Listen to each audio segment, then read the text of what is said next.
We started the race. We're sailing towards the upwind mark. We're close haul. We're as close to the wind as we can get. This is going to hold true for both monohulls and multi-hulls. We encounter a shift. Wind shifts this way. That's called a lift because we've been lifted closer to the mark. And this is a good thing. This is where you want to be. The wind shifts, you come up with it. You've got a shorter distance to get back to the mark. Conversely, the wind could shift the other way. This is known as a header because you've been headed. You can think of it as having to head down or being pushed down. Because again, you can only sail so close to the wind. But now we're sailing further from the mark.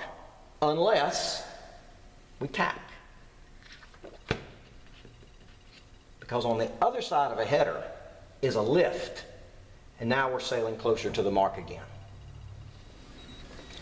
Downwind is going to be similar, although slightly different, because monohulls typically can sail dead downwind or pretty close to it.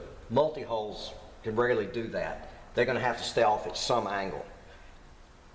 You can do this with a monohull too.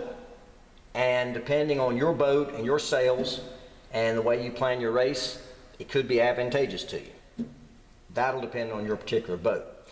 But we'll say we're on a multi-hull and we're sailing to the downwind mark, and again we have to stay off at some angle. And the wind shifts. Well, if it shifts this way, that's a good thing. Sort of the same as a lift as if we were going upwind, because now we're sailing closer to the mark. But it could shift the other way. This sort of amounts to the same thing as a header, as if we were sailing upwind, because now we're sailing further from the mark, because again we have to stay a certain distance from the wind. But just as in sailing upwind, if we know the header is going to be sustained, if this boat were to jibe, now he's sailing closer to the mark.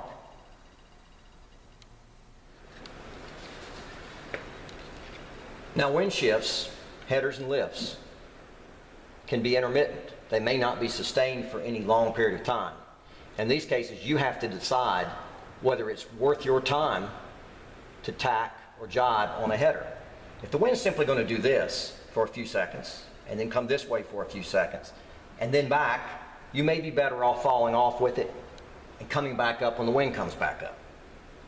On the other hand, depending on how long it takes you to turn your boat and get back up to full speed, when you're headed, it can be to your benefit to tack or jibe. But again, it depends on how long it takes you to turn your boat. If these shifts are taking place 15-second intervals, and it takes you 20 seconds to go from one tack to the other and get back to full speed, you haven't bought yourself anything.